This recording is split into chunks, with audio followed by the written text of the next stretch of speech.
زندگی اور حیات اور خاص طور پہ ان کا درس زندگی عام طور پہ بیان بھی نہیں ہوتا اور اس کے لیے فرصت بھی نہیں ہوتی، وقت بھی نہیں ملتا۔ ہاں، معصومین کی شہادت اور ولادت کے ایام وہ ایام ہیں جن میں خاص طور پہ اگر ہمت کی جائے، میں تو بہرحال ایک طالب علم ہوں، چند رائز پیش کروں گا، اگر بزرگان سے استفادہ کیا جائے تو انہی دنوں میں ہم اس معصوم کی زندگی پہ کچھ نہ کچھ احاطہ کر سکتے ہیں کہ معصوم آئے جو یقیناً ہمارے لیے اسوہ ہیں، آئیڈیل ہیں، ہمارے لیے قدوہ ہیں، ہماری زندگی کا ایک نمونہ ہے۔ ظاہر ہے کہ اسوہ اور آئیڈیل کو پہچاننے کی ضرورت ہوتی ہے، معرفت کی ضرورت ہوتی ہے۔ معصومین کی ولادت اور شہادت کے ایام ہمارے لیے فرصت فراہم کرتے ہیں کہ اس معرفت کو بڑھایا جائے، معرفت کی طرف قدم بڑھایا جائے۔ سن 3 جمادی الثانی سن 3 ہجری میں 15 رمضان علی و بطول کے گھر میں وہ پھول کھلا جو حقیقتاً آل محمد کے گھرانے کی پہلی خوشی تھی۔ حسن مجتبیٰ اس دنیا میں تشریف لائے، وہ امام جنہوں نے زندگی 48 سال کی زندگی گزاری، لیکن یہ زندگی بہت سے نشیب و فراز پر مشتمل تھی۔ عام طور پہ جب امام حسن علیہ السلام کی جو میں نے اب تک مجالس سنی ہے، گفتگو سنی ہے، عام طور پہ امام حسن کی زندگی میں صلح امام حسن پہ گفتگو کی جاتی ہے، اسی پہلو کو لے کے چلا جاتا ہے، لیکن اس سے ہٹ کے امام کی زندگی کے بہت سے پہلو ہیں جن پہ گفتگو کرنے کی ضرورت ہے۔ ہاں، صلح امام حسن ایک برجستہ ترین واقعہ ضرور ہے، لیکن امام حسن کے بیانات و کلمات میں اور بہت سی ایسی چیزیں ہیں جو بیان کرنے اور سننے کی ضرورت ہے۔ یہی امام حسن جنہوں نے اپنے بچوں کو اور اپنے بھتیجوں کو، چھوٹے بچوں کو جمع کیا اور جمع کر کے امام حسن علیہ السلام نے انہیں فرمایا کیا انکم صغار قوم۔ دیکھیے، یہ میں نے حدیث خاص طور پہ اپنے لیے انتخاب کی ہے، چونکہ میں تقریر تو آپ کے سامنے کرنے آیا ہوں، لیکن حقیقتاً یہ تقریر میرے اپنے لیے ہے۔ خدا کرے کہ وہ توفیق نصیب ہو کہ ہم جو کہہ رہے ہیں اس پر خود عمل پیرا بھی ہو سکے۔ امام نے اپنے بچوں کو جمع کیا اور خاص طور پہ روایت یہ کہ اپنے بچے تھے، اپنے بھتیجے تھے، یعنی اپنے گھر کے چھوٹے بچے، ان سب کو جمع کیا اور جمع کر کے فرمایا انکم صغار قوم، یاد رکھو تم ایک قوم کے بچے ہو، اوشک ویوشک ان تکونوا کبار قوم آخرین، اور ان قریب تم کسی اور قوم کے بڑے بنو، فتعلموا العلم، تو بڑا بننے کے لیے علم حاصل کرو۔ یہ امام حسن نے تاکید کی بچوں سے۔ جب میں یہ حدیث پڑھ رہا تھا، یقیناً ہم خود بھی اگر احساس کریں تو آل محمد کے گرانے پہ، اس دروازے پہ ہمارا شمار بھی ایک بچے سے زیادہ نہیں ہے، اور خاص طور پہ وہ بچے جو اسی فیلڈ اور اسی حیثیت سے یہاں پہ قوم کی سرزمین پر موجود ہیں۔ امام نصیحت کیا فرما رہے ہیں؟ انکم صغار قوم، اپنے آپ کو چھوٹا نہ سمجھو، اگرچہ ابھی تم ایک قوم کے چھوٹے ہو، یعنی جس قوم میں ابھی تم موجود ہو، اس قوم کی نسبت اگر دیکھا جائے تو انکم صغار، تم چھوٹے ہو، تم بچے ہو، اوشک ان تکونوا کبار قوم آخرین، اور ان قریب تم کسی اور قوم کے، یعنی جو بعد میں آنے والی قوم ہے، ان کے تم بڑے ہو جاؤ گے، کبار قوم آخرین، تم بڑے ہو جاؤ گے اس قوم کی۔ لیکن بڑا ہونا کس طریقے سے ہے؟ عمر رسیدہ ہونا یہ کوئی بڑا ہونا نہیں ہے، زندگی کے دن گزار لینا یہ کوئی بڑا ہونا نہیں ہے، داڑھی کا سفید ہو جانا یہ کوئی بڑا نہیں ہے۔ بڑا کیسے ہونا ہے؟ جو امام نے نصیحت کی ان بچوں کو، فتعلموا العلم، علم سیکھو۔ اور کس لیے سیکھنا ہے؟ کہ کل تمہیں کسی اور قوم کا بڑا بننا ہے۔ اور اگر اسی کو ہم اپنی زندگی میں دیکھیں، یقیناً ہم ابھی جس قوم میں ہیں ایک بچے ہیں، ایک بچے سے زیادہ ہماری حیثیت نہیں ہے، لیکن کیا ہمیشہ بچے رہیں گے؟ کیا ہمیشہ اسی طریقے سے زندگی گزاریں گے؟ نہیں، انکم کبار قوم آخرین، تم کسی اور قوم کے بڑے بنو گے، لیکن بڑا بننے کے لیے جو ضروری چیز ہے وہ کیا؟ فتعلموا العلم، علم سیکھو۔ علم کے میدان میں آؤ. اور جیسے میں نے شروع میں کہا کہ آپ سب بزرگان تشریف فرما ہیں، جو میں باتیں کروں گا وہ حقیقت میں میرے اپنے لیے ہے. گویا امام مجھے بھی نصیحت کر رہے ہیں کہ ابھی تم ایک قوم کے بچے ہو، لیکن کل تمہیں ایک بڑا عہدہ دیا جائے گا. کل تم ایک قوم کے بزرگوار بنو گے. کل کچھ لوگ تمہاری اقتدا میں آئیں گے. اور دیکھیے یہاں پہ یہ جو میں نے عہدہ دینا کہا، ضروری نہیں ہے کہ کوئی سیاسی عہدہ ہو وہ دیا جائے، کوئی خاص عہدہ ہو کسی مدرسے کا مدیر بنا دیا جائے، کسی ٹرسٹ کا سربراہ بنا دیا جائے. نہیں، فرض کریں اگر ایک مسجد میں جا کے پیش امام بن گئے، پیش نماز بن گئے، بھارت چند لوگ تمہارے پیچھے ہیں اور تم ان کے بڑے ہو، سربراہ ہو، تم کبار قوم کی حیثیت رکھتے ہو. میں اگر کبار قوم کی حیثیت پہ پہنچنے کیسے پہنچو گے؟ فتعلموا العلم، علم حاصل. اور یہ وہ نقطہ ہے کہ جس کے لیے پیغمبر سے لے کے جتنے بھی معصومین ہیں، ہر معصوم نے خاص طور پہ اگر مقابلہ کیا ہے تو وہ جہالت سے مقابلہ کیا ہے. توجہ فرمائیں گے عزیزان محترم. دیکھیے جہالت ایک ایسا لفظ ہے کہ آپ اپنے معاشرے میں کسی جاہل کو بھی جاہل نہیں کہہ سکتے. یہاں تو ہر سارے پڑھے لکھے، لیکن اپنے معاشرے میں کسی جاہل کو بھی جاہل کہنا چاہیں تو نہیں کہہ سکتے. اور کہہ کے دیکھ لیجیے گریبان پکڑے گا آپ کو. یعنی جو ابھی بڑا احترام کر رہا تھا نا، قوم سے پڑھ کے آئے بڑے عالم دین ہیں، ایک مرتبہ کہہ دو بڑے جاہل ہو، گریبان پکڑے گا، تو بڑا علامہ، تو بڑا پڑھا لکھا.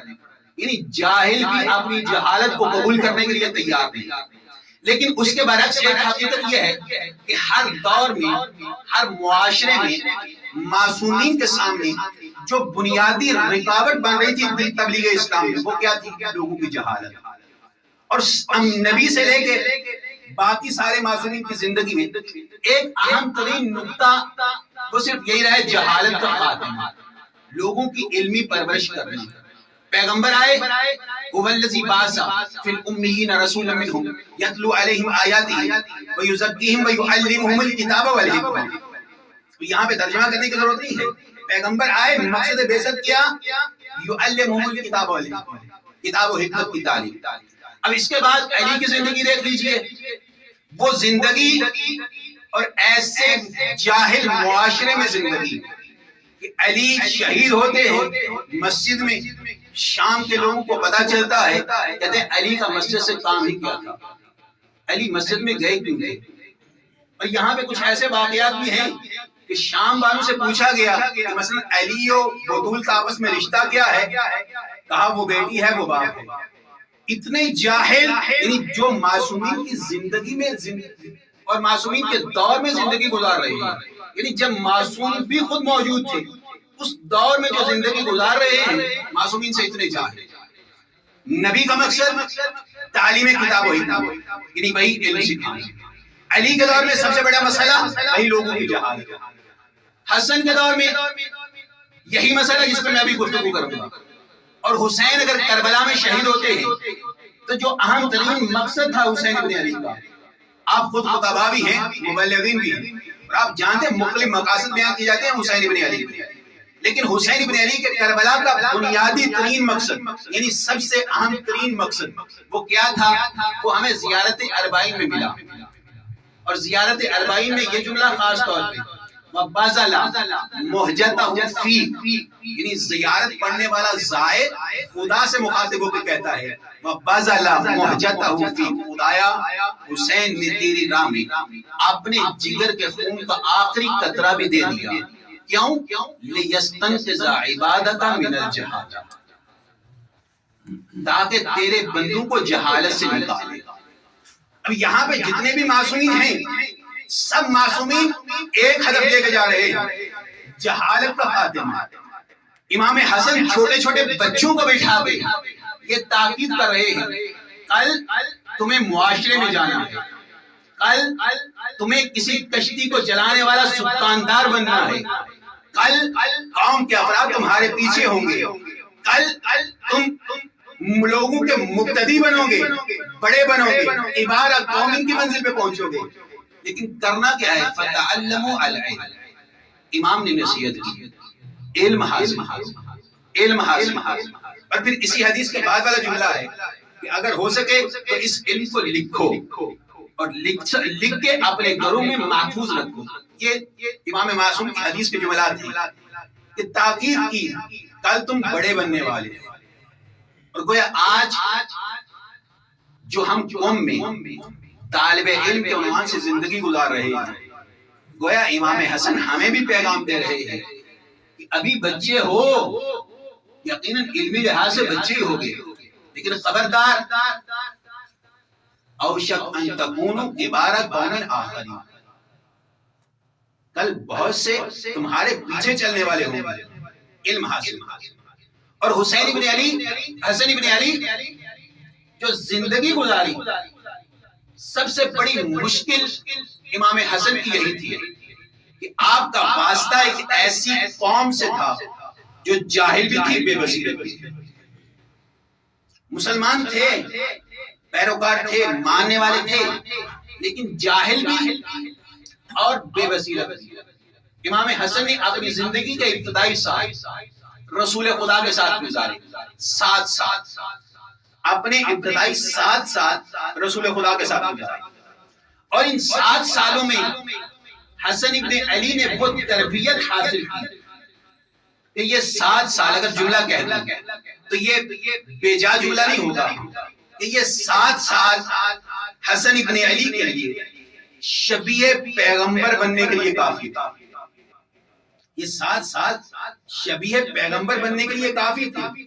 شاید یہی وجہ ہے کہ حسن ابن علی سے مخاطب ہو کے خود کائنات کے نبی نے فرمایا تو میرے خلق کے بھی مشابہ ہے، خلق کے بھی مشابہ ہے. یعنی اپنی تخلیق میں بھی میرے مشابہ ہے اور اپنے اخلاق کے لحاظ سے بھی میرے مشابہ ہے. یہی حسن ابن علی. صلوات پڑھتے محمد و اہل بیت محمد.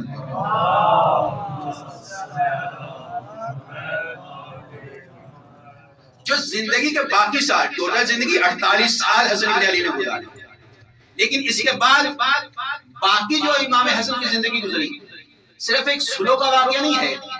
اور اس میں بھی شاید آپ بزرگان تشریف فرما ہیں، لیکن بہرحال چونکہ مجھے منبر دیا گیا، پڑھنے کے لیے کہا گیا، جو میں خود سمجھا آپ کے سامنے بیان کر رہا ہوں کہ حسن ابن علی ایسا سمجھنا بھی غلط ہے کہ امام حسن نے صرف جنگ کی اور امام حسین نے صرف قیام کیا.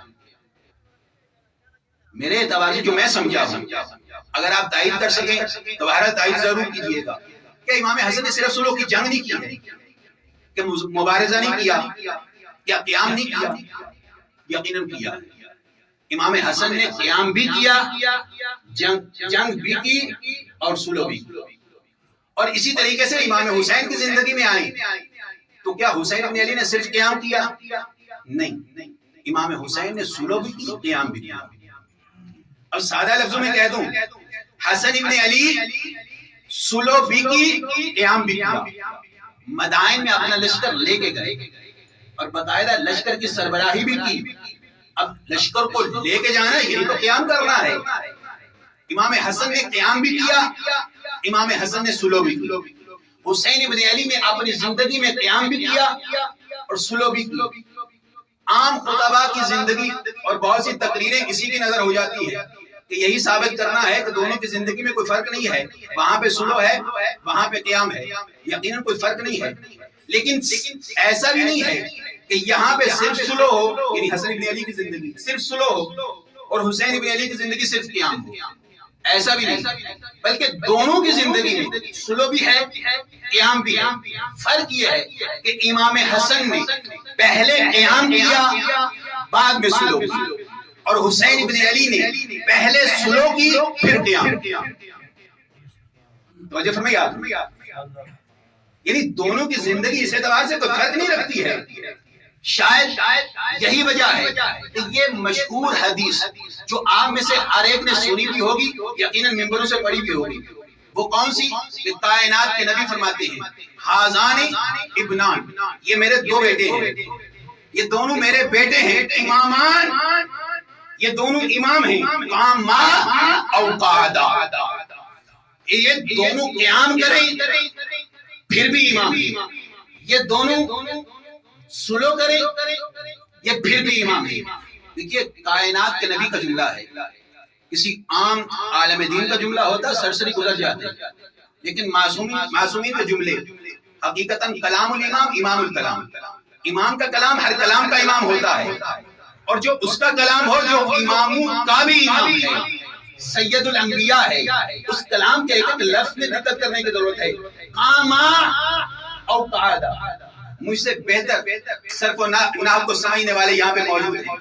فرمایا کیا یہ دونوں امام ہیں، قاما، یہ نہیں فرمایا قاما اور قعدا، تثنیہ کا صیغہ استعمال کیا، یہ دونوں قیام کریں پھر بھی امام ہیں، دونوں قعدا سلو کریں پھر بھی امام ہیں۔ شاید کائنات کے نبی اسی بات کی طرف اشارہ کرنا چاہتے تھے۔ دیکھیے یہ میرا اپنا استنباط ہے، کیونکہ روزہ بھی ہے، بہرحال احتیاط سے لفظ ادا کرنا بھی ضروری ہے۔ شاید نبی اسی بات کی طرف اشارہ کرنا چاہتے تھے، قاما تثنیہ کا صیغہ استعمال کیا، یہ دونوں میرے بیٹے ہیں، دونوں امام ہیں، قاما دونوں قیام کریں، یقیناً دونوں نے قیام کیا، او قعدا دونوں سلو کریں، یعنی بیٹھے رہیں پر امر رہیں، اور یقیناً دونوں امام رہیں۔ کیسے؟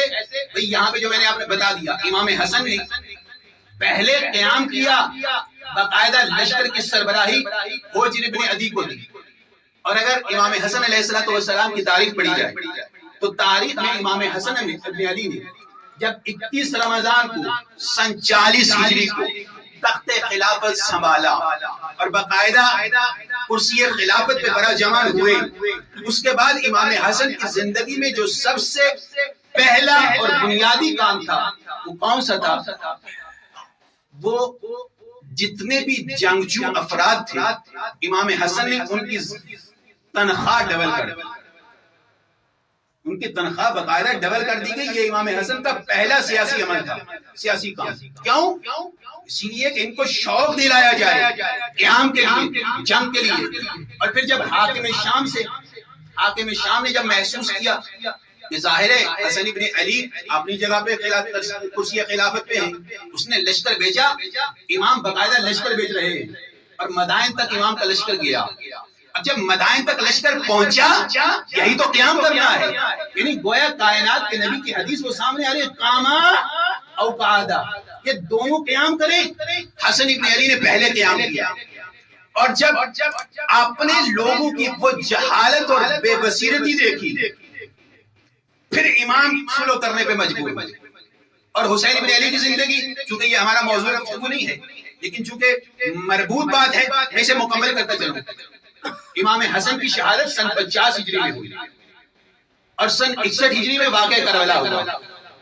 یہ 10 سال حسین ابن علی نے کیا کیا؟ کہ قیام کیا؟ قیام نہیں کیا، قعدہ کے مصداق بنے، قعدہ کے مصداق بنی۔ اگرچہ یہاں پہ وہ سلنامہ نہیں ہے، وہاں پہ یہ شرائط نہیں ہے، یہاں پہ امضاء اور دستخط نہیں ہے، لیکن قعدہ کے مصداق بنے، پرامر رہے، پہلے پرامر رہے، بعد میں قیام کیا۔ اور حسن ابن علی کی زندگی بھی سیم، یعنی عام طور پر جو فرق کیا جاتا ہے، میرے کہنے کا مقصد یہ خلاصہ کر کے گزر جاؤں کہ جو عام طور پر کہا جاتا ہے کہ دو امام ہیں، ایک نے سلو کی، ایک نے جنگ کی، ایک نے قیام کیا، ظاہری اعتبار سے یہ جملہ درست نہیں ہے۔ حقیقت کیا ہے؟ دونوں اماموں نے قیام بھی کیا ہے جب وقت قیام کیا، اور دونوں اماموں نے قعدہ کے مصداق بھی بنے کہ جب قعدہ کا مصداق بننا ایک ذمہ داری تھی۔ اب حسن ابن علی جب قیام کیا، مدائن میں باقاعدہ اپنا لشکر بھیجا، یہاں پہ لوگوں کی بے بصیرتی سامنے آئی، اور یہ بے بصیرتی کیسی تھی، جہالت کیسی تھی، جس کے لیے میں نے ابتدائی کلام میں عرض کیا۔ امام کیا فرماتے ہیں؟ تمہیں سربراہ بننا، تمہیں ایک قوم کا لیڈر بننا ہے، تمہیں کبار قوم کا مصداق بننا ہے، تو کرو کیا؟ فتعلموا العلم، علم سیکھو، جہالت کو اپنے آپ سے دور کرو۔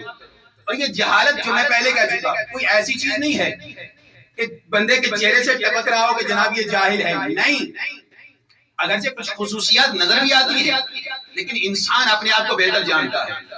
بے بصیرتی خاص طور پہ یہ تو ایسی ہے کہ بسا اوقات بہت سے پڑھے لکھے افراد، بلکہ واضح کہہ دوں ظاہری طور پہ علماء کے بھیس میں اور علماء کے لباس میں، لیکن بے بصیرتی کی انتہا نظر آتی ہے۔ امام حسن کے دور میں کیسی بے بصیرتی تھی؟ معاشرے میں دو طرح کے لوگ تھے، یعنی امام حسن کو جس بے بصیرتی کا سامنا تھا، اور یہ سامنا مجھے اور آپ کو بھی پیش آئے گا، کب؟ جب کبار قوم ان کے مصداق بن کے اپنے معاشرے میں گئے. جب اپنے معاشرے میں جائیں گے تو یہ حالات ہمارے سامنے بھی آئیں گے. دیکھیے تاریخ اپنے آپ کو دہراتی ہے، اور ائمہ کی سیرت صرف اس لیے نہیں ہے کہ ایک مرتبہ سیرت پڑھ لی جائے، فرض کریں کہ اسے سمجھ بھی لیا جائے، سر جھکا کے کہہ دیا جائے بڑا افسوس ہوا کہ ہمارا امام اتنا مظلوم گزر گیا، اتنے بے بصیرت لوگ. نہیں، یہ تاریخ پلٹ کے آنے والی ہے. امام معصوم جو بھی پردہ غیب میں ہیں، ان کے نائب بن کے جب کبار قوم ان کے مصداق بن کے معاشرے میں جاؤ گے، ہمیں اور آپ کو بھی ایسا ہی معاشرہ ملے گا. کیسا معاشرہ؟ صلوات پڑھ دیں محمد و اہل بیت میں. بس وقت گزر گیا، میں اپنی گفتگو سمیٹتا ہوں. کیسا معاشرہ؟ امام حسن کے زندگی میں معاشرے میں دو طرح کی بے بصیرتی. کچھ وہ جو شام کی جہالت اور بے بصیرتی تھی، اس میں ظاہر بات ہے سیاسی کردار تھا باقاعدہ اہل بیت سے دور رکھنے کے لیے. اور یہی بے بصیرتی ہمیں امام حسن کو اس مشہور واقعے میں نظر آتی ہے کہ وہ شامی سامنے آیا، جو ہی پتا چلا یہ علی کا بیٹا ہے، وہ گالیاں اور بکواسات کرنا شروع کر دی، سب و شتم کرنا شروع کر دیا. یہ واقعہ آپ کا سنا ہوا ہے، لیکن چونکہ میرے موضوع سے مربوط ہے میں سرسری گزر رہا ہوں. جب سب و شتم کیا، امام حسن نے کیا کام کیا، اور جو امام حسن نے کام کیا یہ آسان کام نہیں ہے، لیکن یہ امام حسن کا کام ہمارے اور آپ کے لیے آئیڈیل اور نمونہ ہے. توجہ فرمائیں گے کہ سامنے گالیاں دینے والا گالیاں دے رہا ہے. دیکھیے ایک مطلب یہ کہ واقعہ پڑا فضائل کے طور پہ آپ نے نعرہ اور صلوات لگائی، گزر گئے. صرف یہی نہیں کہ بارہ قوم کے مصداق ہم اور آپ بننے والے ہیں، اور حسن ابن علی کیا کہہ رہے ہیں؟ اپنے عمل سے گویا ہمیں درس دے رہے ہیں. جب سامنے ایسا جاہل ہو تو اس کا گریبان نہیں پکڑا جاتا، اس کو ڈنڈے نہیں لگائے جاتے. یہاں پہ آپ اور مجھے کردار حسن پیش کرنا ہوگا. کیسا؟ حسن ابن علی کہتے ہیں مجھے محسوس ہو رہا ہے، ارا انکا غریب فی ھذا البلد، مجھے محسوس ہو رہا ہے کہ اس شہر میں تم غریب ہو، تم جانتے ہی نہیں. اگر تجھے کوئی ضرورت ہے تو بتاؤ، کھانا چاہیے تو دینے کے لیے تیار ہوں، سکونت چاہیے تو اپنا میرا گھر دینے کے لیے تیار ہوں، رہائش چاہیے تو میرے گھر میں مہمان بن کے رکے رہو. یہ ساری چیزیں جو امام حسن نے بیان کی، توجہ فرمائیں گے. آنے والا جو ہی پہچان کے، دیکھیے یہاں پہ ایک عام ترین نکتہ، وہ کیا؟ جس نے گالیاں دی، نادانی میں گالیاں نہیں دی تھی. اس بات کی نادانی، یعنی اس بات سے وہ جاہل نہیں تھا کہ میں جس کو گالیاں دے رہا ہوں یہ حسن ہے. وہ جانتا تھا، یعنی پہلے پہچانا کہ یہ علی کا بیٹا ہے، پھر گالیاں دی.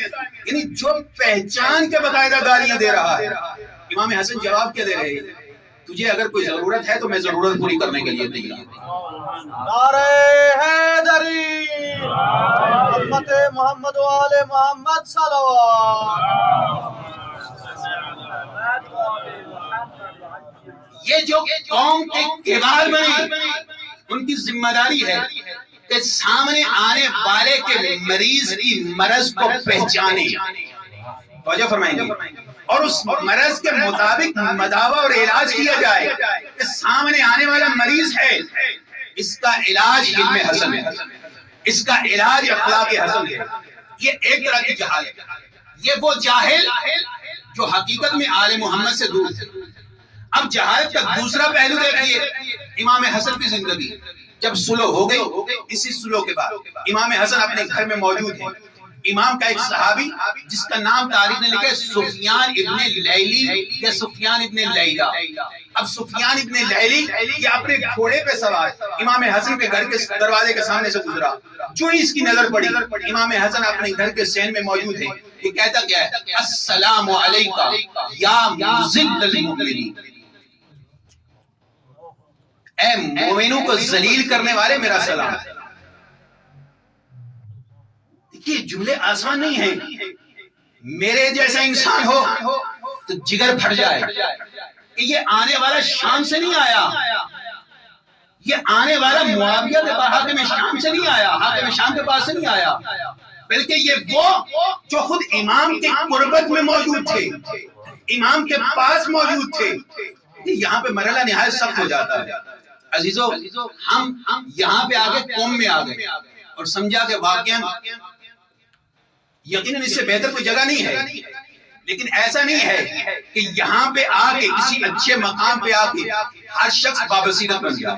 نہیں، بہت سے جاہل علماء کے لباس میں ملیں گے، بہت سے بے بصیرت طلاب کے لباس میں ملیں گے، اور بہت سے بے بصیرت امام حسن مجتبیٰ کے ساتھ ہی ملیں گے. تو جو ساتھ میں رہنے والا، اور وہ بھی ایسا آدمی جس کو یہ بھی پتا ہے کہ میں جب امام حسن کو دیکھ رہا ہوں میرے پہ سلام کرنا ضروری ہے. سلام کیا ضرور، لیکن کس انداز سے؟ یا مذل المومنین، اے مومنوں کو ذلیل کرنے والے تجھ پہ سلام. امام حسن نے کیا کیا؟ رک جاؤ، رکا، کہا قریب آؤ، میرے پاس آؤ، ٹھہر جاؤ، میرے پاس آؤ، اپنے قریب بلایا. کہا ہوا کیا؟ اب یہاں پہ اس نے سارا واقعہ بیان کیا کہ آپ نے یہ جو سلوک کی، آپ نے یہ جو سلوک کی، گویا ہم مومنوں کو آپ نے ذلیل کر دیا. یہاں پہ ایمان کا امتحان ہے. اب چونکہ وقت بھی تمام ہو رہا ہے، گفتگو کی گنجائش نہیں ہے، اور آپ بزرگان تشریف فرما ہے. ایمان صرف یہ نہیں ہے کہ ہم نے امام مان لیا تو کافی ہے، نہیں، بلکہ قرآن کا فیصلہ کیا ہے پیغمبر کے حوالے سے کہ اے رسول، یہ لوگ اس وقت تک مومن ہو ہی نہیں سکتے جب تک تو کوئی فیصلہ کر دے. ثم لم یجدوا فی نفسہ حرجا مما قضیت، اے نبی یہ اس وقت تک مومن ہو ہی نہیں سکتے کہ جب تیرا فیصلہ آ جائے. ثم لم یجدوا فی نفسہ حرجا مما قضیت، اپنے دل میں ذرہ برابر حرج بھی محسوس نہ کریں. یہ ہے منزل ایمان. منزل ایمان یہ ہے کہ جب امام کوئی فیصلہ کر دیں تو صرف مان لینا یہ تو کمال نہیں ہے، چونکہ امام نے کہہ دیا آپ کو ماننا ہی پڑے گا، اس کے علاوہ چارہ نہیں ہے. نہیں، اپنے دل میں ذرہ برابر شک پیدا نہ ہو، یہ ہے منزل ایمان. اور یہ ایمان امام کے قریب رہنے والے بھی بہت کم لوگوں کو نصیب ہوا. یعنی ایسا نہیں تھا کہ جو سارے موجود تھے، ہاں یہ وہ لوگ تھے جب امام نے مدائن کی طرف بھیجا تو لشکر میں شامل تھے، جنگ کے لیے تیار تھے، تلواریں آمادہ کی ہوئی تھی، لڑنے مرنے پہ تیار. لیکن ایمان کی وہ منزل نہیں ہے. امام سلو کر رہے، چاہیے تو یہ تھا کہ جب سلو کر لی ثم لا یجدوا فی انفسہم حرجا مما قضیت، اس منزل پر ہوتے کہ دل میں ذرہ برابر حرج پیدا نہ ہو، دل میں ذرہ برابر شک پیدا نہ ہو، پھر تو ہے منزل ایمان. لیکن اگر ذرہ برابر شک تو کیا، یہ شک اس انداز سے زبانوں پہ آ رہا ہے کہ وہ امام جو کائنات کے لیے عزت و افتخار ہے، اسے کہا جا رہا ہے مومنوں کو ذلیل کر رہے ہیں. اور پھر امام نے اسے کیا فرمایا؟ یہیں پہ آخری جملہ کہہ دوں، اس پہ ختم کروں. امام نے جو اسے بتایا، ساری تفصیل بتائی، اسے قانے اور مطمئن کرنے کی کوشش کی. جب مطمئن کرنے کی کوشش کر لی پھر امام نے فرمایا مجھے یہ بتا تو آیا کیوں تھا؟ کیا صرف یہ اعتراض کرنے کے لیے؟ کہا گزر رہا تھا یہ اعتراض، ظاہر ہے کہ میرے دل میں تھا، کہہ دیا. امام دیکھ کے فرماتے ہیں یہ تم نے کہا کیوں؟ اب اس نے جواب دیا حبک منی، چونکہ میرے دل میں آپ کی محبت ہے. دیکھیے یہ روایت کے جملے، ذرا اس روایت کو مراجعہ کریں. دیکھیں کہنے والا آگے کہتے رہا ہے السلام علیکم یا مذل المومنین، اور پھر امام اسے پوچھ رہے ہیں کہ تو یہ جملہ کہہ کیوں رہا ہے؟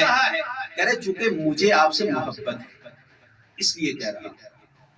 یعنی بہت سے محب ایسے بھی ہیں، ہم نے آج تک تقریروں میں یہی سنا اور یہی کہا کہ محبت نجات دینے والی ہے اور یقیناً نجات دینے والی ہے. لیکن محبت اگر صرف اس حد تک ہے کہ امام نے جو فیصلہ کیا اس پہ بہت سی باتیں، اور اسی کو میں آگے بڑھ جاؤں تو ہمارے معاشرے میں بھی یہ چیز بہت سی ہیں. ہر آدمی اپنے ذہن کے اعتبار سے پرکھتا ہے. شاید اسی لیے ہمیں تاکید کی گئی جہالت کا خاتمہ اور بابصیرت بننا، بصیرت حاصل کرنا. بصیرت واقعہ سن لینے کا نام نہیں ہے، واقعے کی صحیح تحلیل کرنا یہ کمال ہے. اور یہ بے بصیرتی افسوس کے ساتھ کہنا پڑتا ہے کہ جب مختلف افراد سے آپ نے جیسے طلاب سے گفتگو کی جائے بہت سی بے بصیرتی دیکھنے میں بھی ملتی ہے. طریقہ کیا ہے کہ اگر کوئی معاملہ سمجھ نہیں آ رہا تو جو چاہتا ہوں اگر کوئی معاملہ سمجھ نہیں آ رہا کہ آپ کی عقل قبول نہیں کر رہی, آپ پریشان ہیں ذہنی طور پہ, آپ پریشان ہیں, طریقہ کیا ہے؟ فوق کل ذی علم علیم, جاؤ کسی سے پوچھو, جاؤ اپنی جہالت کو دور کرنے کی کوشش کرو. تو عزیزو میرے اور آپ کے لیے ایک اہم ترین درس یہی ہے کہ اگر کسی مرحلے پہ اپنی کسی تعلیمی زندگی کے دوران کسی مرحلے میں ذہن شکوک و شبہات کا شکار ہو جائے تو انسان خاموشی سے بیٹھا نہیں رہے, کیونکہ اگر خاموشی سے بیٹھا رہا تو پھر جب امام وقت نظر آئیں گے تو یہ بھی مذل المومنین کہے گا. جہالت کو ختم کرنے کی ضرورت ہے, علماء کے سامنے جانے کی ضرورت ہے. اس میں کوئی عیب تو نہیں ہے کہ جو چیز نہیں جانتے دوسروں سے جا کے پوچھیے. سب سے پہلے تو آپ کے اپنے دوست ہوں گے, ہم فکر ہوں گے, ہم کلاسی ہوں گے, ہم مباحثی ہوں گے, ان کے ساتھ شیئر کیجیے. سمجھ نہیں آ رہی آپ کے بزرگان ہوں گے, اساتید ہوں گے, اور جو میں نے جملہ کہا فوق کل ذی علم علیم, ان کی سرزمین پہ ایسا نہیں ہے کہ آپ یہ کہہ دیں کہ میرے ذہن میں ایسی الجھن ہے جس کا جواب کسی کے پاس نہیں ہے. ہاں آپ کے پاس نہیں ہے, آپ کے دوست کے پاس نہیں ہے, آپ کے اپنے استاد کے پاس نہیں ہے, لیکن ایک سے بڑھ کے ایک یہاں پہ ہیں کہ جہالت کو دور کرنے اور بصیرت پیدا کرنے کی ضرورت ہے. اب امام حسن علیہ السلام نے اس سے پوچھا تو آیا کیوں ہے؟ کہتا ہے حب کمینہ, چونکہ میرے دل میں آپ کی محبت ہے میں اس لیے آیا ہوں. یہاں پہ امام حسن فرماتے ہیں یاد رکھو اگر کسی کے دل میں ہماری محبت ہے وَلَوْ كَانَ أَسِيرًا فِي الدَّيْلَمِ, اگرچہ وہ دیلم میں اسیر ہی کیوں نہ ہو, حُبُّنَا يَنْفَعُهُ, ہماری محبت پھر بھی اسے کام ہے. اور محمد و آل محمد صلوات. یعنی امام نے پھر بھی انکار نہیں کیا کہ یہ جو تو کہہ رہا ہے نہیں ہماری محبت نہیں ہے. فرمایا ہماری محبت میں اگر کوئی دیلم میں اسیر ہی کیوں نہ ہو اور وہ اپنی اسارت میں بھی اگر ہم سے محبت رکھتا ہے ہماری محبت اسے کام آئے گی. لیکن یہ محبت کب کام آئے گی؟ جب یہ محبت اسی جگہ پہ روک نہ لے بلکہ آگے بڑھائے. اور جو چاہتا ہوں چونکہ محبت تھی, اگر محبت لے کے یہی سفیان ابن لیلی اپنے گھر میں بیٹھا رہتا تو نہ جانے امام کے بارے میں کیا کچھ کہتا. کم از کم اس نے یہ کوشش ضرور کی, اپنے گھر سے چلا جو ہی امام کو دیکھا ایسا جملہ ضرور کہہ دیا کہ جو سبب بنا اس کی جہالت دور ہو, معرفت میں اضافہ ہو. اب یہیں پہ جملہ کہنے دیجئے, ہم بھی یہاں پہ موجود ہیں. ضرورت کیا؟ جہاں سے ہو سکے علم مومن کی گمشدہ میراث ہے. علم صرف یہ نہیں ہے کہ ہم اپنا کورس پڑھ لیں 19 نمبر لے لیں معدل بہت خوب عالی بس عالم و فاضل بن رہے ہیں. نہیں, معدل بالا ہونے کا نام علم حاصل کرنا نہیں ہے. تو جو چاہتا ہوں یہ معرفت اور بصیرت صرف معدل حاصل کرنے سے نہیں مل جاتی. یہاں پہ قدم آگے بڑھانے پڑیں گے, محنت کرنا پڑے گی. اور جب اس فیلڈ میں ہیں تو جو چاہتا ہوں اس فیلڈ میں ہیں, یہاں پہ ایک جملہ کہہ دوں چونکہ بہرحال یہ جملہ میں کچھ اپنی ذاتی محفلوں میں کہہ چکا ہوں اور بعض لوگ اور بعض دوست بلکہ کہہ دوں اس جملے سے ناراض بھی ہوتے ہیں. یہ تو کوئی بات نہیں ہوئی کرنے والا. اور وہ جملہ کیا کہ آپ اس فیلڈ میں ہیں, طالب علم ہیں, عالم بننے آئے ہیں, دین کا علم حاصل کرنے آئے ہیں. میری اپنی محفل میں اب اسی پہ ختم کر رہا ہوں کہ کچھ دوست بیٹھے ہوئے تھے, باتیں ہو رہی تھی, میں نے بہرحال کچھ باتیں کی. ایک نے کہا اسی تو ملنگ کر جی, ملنگ لوگ. میں نے کہا ملنگ ہے تو جائیں کسی دربار پہ جا کر بیٹھے. یہ تو کوئی کمال نہیں ہے کہ ہم تو ملنگ ہیں جی, ہم تو سادہ لوگ ہیں جی. یہ سادہ ہونا ملنگ ہونا یہ اور چیز ہے. امام حسن کی سیرت کیا ہے؟ زندگی اچھی سے اچھی گزارو. اب یہیں پہ یہ حدیث پڑھا اور یہی آخری حدیث. امام فرماتے ہیں اعمل لدنیا کأنک تعیش ابدا, اپنی دنیا کے لیے اس انداز سے کام کرو کأنک تعیش ابدا, جیسے ہمیشہ اس دنیا میں رہنا. وعمل لآخرتک، اور اپنی آخرت کے لیے اس انداز سے کام کرو کأنک تموت غدا، جیسے کل ہی تجھے مر جانا۔ یہ کوئی کمال نہیں ہے کہ بھئی میں سادہ زندگی گزار رہا ہوں۔ یہی امام حسن ہے، امیر المومنین کے بعد امام حسن، چونکہ یہ رسول کی حدیث بھی ہے کہ حسن کے لیے فَأَمَّا الْحَسَنُ فَلَهُ حَيْبَتِي، حسن کے لیے میری حیبت ہے، یعنی حسن میری حیبت کا وارث ہے، میری جلال کا وارث ہے۔ امام حسن ایک خوبصورت لباس میں، خوبصورت انداز سے راستے میں جا رہے ہیں، ایک نے دیکھا فوراً کہا اے حسن انی ارا فیکا کبرا، میں تمہیں تکبر دیکھ رہا ہوں۔ امام دیکھ فرماتے ہیں نہیں یہ تکبر نہیں ہے بل عزت، یہ تو عزت ہے، یہ تکبر نہیں ہے، یہ عزت ہے، اچھے انداز سے رہنا یہ عزت ہے۔ کمال یہ نہیں ہے گندے کپڑے پہنے ہوئے، پرانا لباس پہنا ہوا، ہم تو ملنگ طالب علم، نہیں، حسن مجتبیٰ کی زندگی کیا عزیز زندگی گزار رہی تھی۔ جتنا عزیز زندگی، صاحب عزت زندگی، صاحب کرامت زندگی، یعنی دیکھنے والا دیکھے تو محسوس کرے عزیز شخص ہے، باعزت شخص ہے، با کرامت شخص ہے، ایسا نہیں کہ مسکین ہے، فقیر ہے۔ یہ ہمیں معصومین کی تعلیم نہیں ہے۔ اب یہ کہاں سے آ گیا کہ بھئی ہم ملنگ لوگ ہیں، ہم سادہ لوگ ہیں؟ نہیں، بس میں اسی جملے پہ اختتام کر رہا ہوں۔ عزیزو، حسن ابن علی کی زندگی ہمارے لیے ایک درس ہے، اور اس درس کو اپنی زندگی میں عملی طور پہ پیش کرنے کی ضرورت ہے۔ جیسا ہو سکتا ہے کہ جتنے وسائل ہیں، ضروری نہیں ہے کہ اچھی گاڑی ہمارے پاس ہو، ضروری نہیں ہے کہ کوئی اچھے، بہرحال باقی مثالیں دینے کی ضرورت نہیں ہے۔ ایک ایسی زندگی انسان دیکھے تو باشخصیت زندگی، یعنی جو آدمی آپ کو نہیں بھی جانتا وہ بھی دیکھے تو سمجھے باعزت شخص، با کرامت شخص، اور اس کو خدا نے منع نہیں کیا، معصومین نے منع نہیں کیا کہ ہمارے طالب علم ہو تو مسکینوں کی طرح زندگی گزارے، ہمارے طالب علم ہو تو فقیروں کی طرح زندگی گزارے، نہیں، باعزت زندگی، عزیز زندگی۔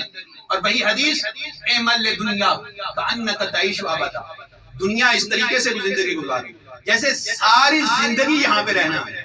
دیکھیے میں بات ختم نہیں کر پا رہا کیونکہ یہاں پہ بھی بہت سی باتیں اور بہت سے اعتراضات ذہنوں میں بھی آتے ہیں۔ کون سی ایسی چیزیں ہیں کہ زندگی ہمیشہ گزارو؟ بعض ایسے کام ہیں کہ انسان کو پتا ہو کہ کل ہی مر جانا ہے تو انسان کیا کرے گا؟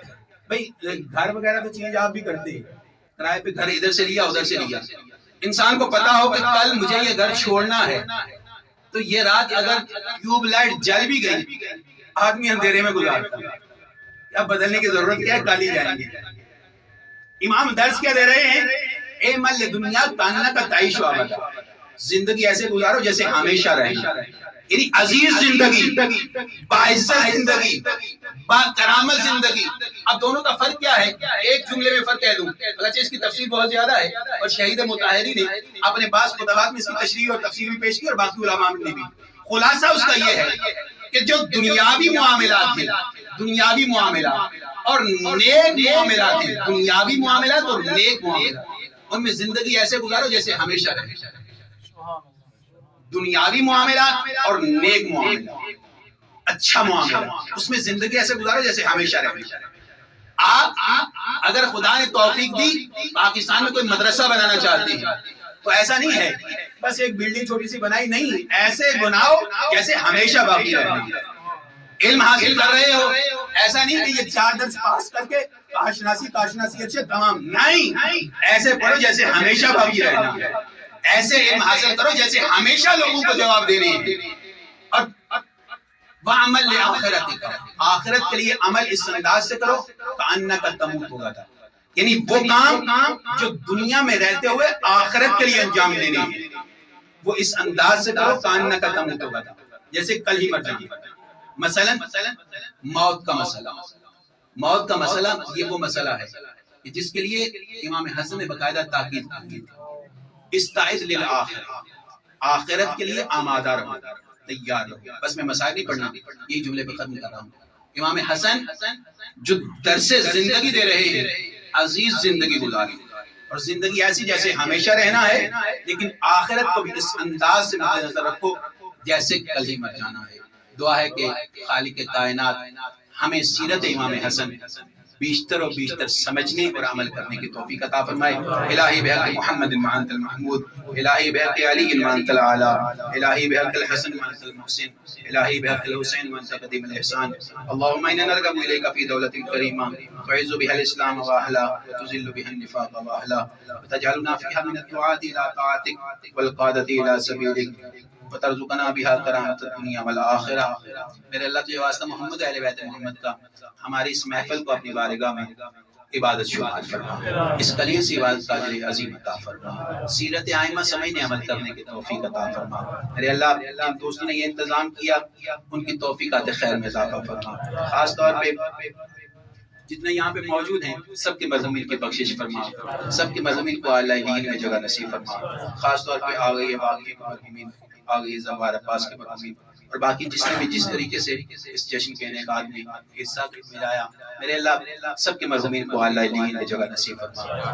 میرے اللہ بحق محمد اہل بیت محمد طلاب کی مشکلات کو حل فرما. میرے اللہ تجھے واسطہ محمد اہل بیت محمد ہمیں رزق غائب سے رزق کے خزانے عطا فرما، باعزت زندگی نصیب فرما، باعزت موت نصیب فرما. میرے اللہ بحق محمد اہل بیت محمد علم کے ساتھ عمل کی توفیق عطا فرما.